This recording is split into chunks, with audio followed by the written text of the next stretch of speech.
సందర్భంగా వేదిక మీద ఉన్న పెద్దలకు ఇక్కడికి వచ్చిన యువకులకు గుర్తు చేయాలి.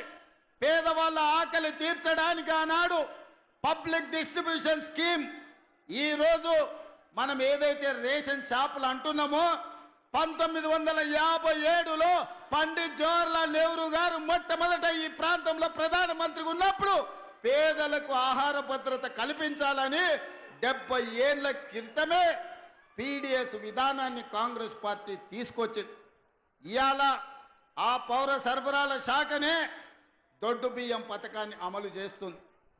మేం బాధ్యత చేపట్టిన తర్వాత 2000 పైగా మిల్లర్లు ఉన్నాయి ఈ ప్రాంతంలో. రైసు మిల్లులకు ప్రతిదీ మిర్యాలగూడ, హుజూర్ నగర్, కోదాడ ప్రాంతంలో దేశంలోనే అత్యధికంగా ఒడ్లు పండించే ప్రాంతం.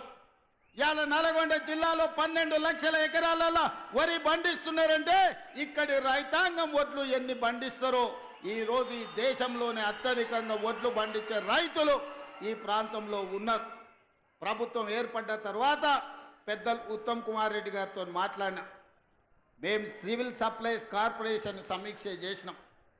మిల్లర్ల దగ్గర ఆనాటి ప్రభుత్వం 21,000 కోట్ల రూపాయల వడ్లను మిల్లర్ల దగ్గర తాకట్టు పెట్టింది. మిల్లర్లను పిలిచి సమావేశం పెట్టి ప్రభుత్వం 21,000 కోట్ల రూపాయల వడ్లు మీ దగ్గర దాచిపెడితే ఎక్కడునే లెక్క చెప్పుండ్రి, లెక్క చెప్పకపోతే పైసలు కట్టుండ్రి అంటే పైసలు కట్టేటోడు లేడు, వడ్లు ఇచ్చేటోడు లేడు. అదేవిధంగా ఈరోజు రేషన్ షాపుల్లో దొడ్డు బియ్యం పోతే ఉచితంగా ప్రతి మనిషికి రాష్ట్రంలో 3 కోట్ల మందికి ప్రభుత్వం ఉచిత బియ్యం ఇస్తే ఆ బియ్యం 10 రూపాయలకు మళ్ళా మిల్లర్లే కొంటుండ్రు. ఆ మిల్లర్లు మళ్ళా ప్రభుత్వానికి 30 రూపాయలకు సరఫరా చేస్తున్నారు. ఈ సైక్లింగ్ మొత్తం అన్ని చూసినాం, ఆలోచన చేసినాం. ఇవాళ ముఖ్యమంత్రిగా ఎన్నో రకాల ప్రయత్నం చేసినాం. 7,000 కోట్ల రూపాయల వడ్లను అమ్మాలని టెండర్లు పెట్టినాం. ఇవాళకి 3,000 కోట్లకు సంబంధించిన వడ్లే వచ్చినాయి కానీ మిగతా మిల్లర్లు సహకరిస్తలేరు. దీనికి ప్రధానమైన కారణం దొడ్డు బియ్యం ఇవ్వడంతో పేదవాళ్ళు దొడ్డు బియ్యం ఈరోజు వండుకుంటలేరు, తింటలేరు. ప్రతి వాడు సన్న బియ్యం తినాలన్న ఆలోచన, కుటుంబాల ఆర్థిక స్థితిగతులు మెరుగాయి. ఈరోజు మనం పంచిపెట్టే దొడ్డు బియ్యం పేదవాడు వండుకుంటలేడు, తింటలేడు. ఇది మిల్లర్ల మాఫియా లేకపోతే దళారుల చేతుల్లోకి ఈ దొడ్డు బియ్యం వెళ్ళి 10,000 కోట్ల రూపాయలు ప్రతి సంవత్సరం దళారుల దోపిడీకి గురైతున్నాయి. అందుకే ఆలోచన చేసిన పెద్దలు ఉత్తమ్ కుమార్ రెడ్డి గారితో మాట్లాడిన, సహచర మంత్రివర్గ సభ్యులతో చర్చించిన, బట్టి విక్రమార్క గారిని ఒప్పించిన, ఇక దొడ్డు బియ్యం కాదు, ప్రతి పేదవాడికి ప్రతి ఒక్కడికి 6 కిలోల సన్న బియ్యం ఇవ్వాలి.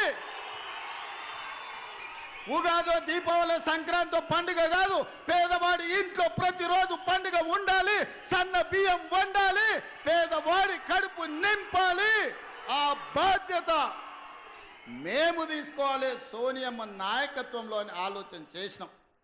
ఇవాళ మిత్రులారా, ఇందిరమ్మ రోటీ కప్డవర్ మకాన్ తర్వాత, విజయభాస్కర్ రెడ్డి, ఎన్టీ రామారావు గారి బియ్యం పథకం తర్వాత శ్రీమతి సోనియా గాంధీ గారికి ఈ దేశం రుణపడి ఉండాలి.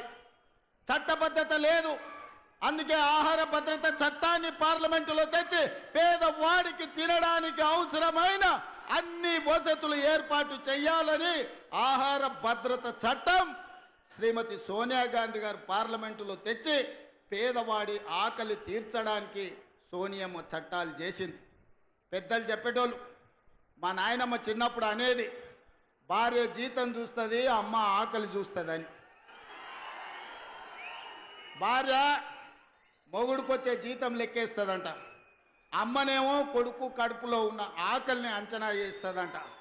ఆ అమ్మ పాత్ర సోనియమ్మ పోషించి ఈ బిడ్డలకు ఆకలి ఉండొద్దు, ఆహార భద్రత చట్టాన్ని తేవాలి, పేదవాడిని ఆదుకోవాలని సోనియమ్మ ఆహార భద్రత చట్టం తెస్తే దొడ్డు బియ్యాన్ని సన్న బియ్యం ద్వారా ఆ ఆకలి తీర్చాలని పెద్దలు మిత్రులు ఉత్తమ్ కుమార్ రెడ్డి గారు సివిల్ సప్లైస్ కార్పొరేషన్ ద్వారా ప్రపంచంలో ఏ మూల ఏ క్షణం ఏం జరుగుతుందో వేగంగా తెలుసుకోవడానికి తొలి వెలుగు వాట్సాప్ ఛానల్ని ఫాలో చేయండి.